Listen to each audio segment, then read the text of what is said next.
Во надпревар од 32-то коло, во недела екипата на Брегалница на гостински терен ќе ги одмери силите со екипата на Пелистер. Надпреварот ќе започне во 16 часот.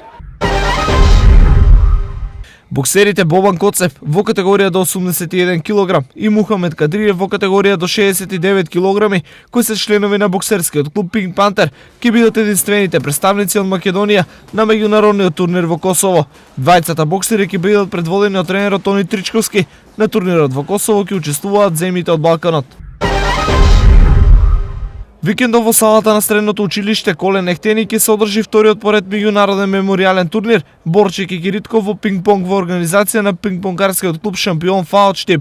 Во сабота со почеток од 10 часот стартуваат надпреварите за пионерки и пионери, додека во 14 часот следуваат надпреварите за младенци и младенки. Во недела на програмата се предвидени надпреварите за сениори и сениорки. Во рамките на гимназијалата која се одржува деновиве во Охрид, женската екипа во ракомет на гимназијата Славчо Стојменски вчера беше поразена од екипата на Гоце Делчев од Куманово со резултат 19-15. Денеска тие веќе ремизираа против средното училиште Мирко Милевски од Кичево со резултат 16-16, додека до крајот на денот на програмата е уште еден надпревар во кој гимназијата Славчо Стојменски ќе се соочи со училиштето Свети Климент Охридски од Охрид.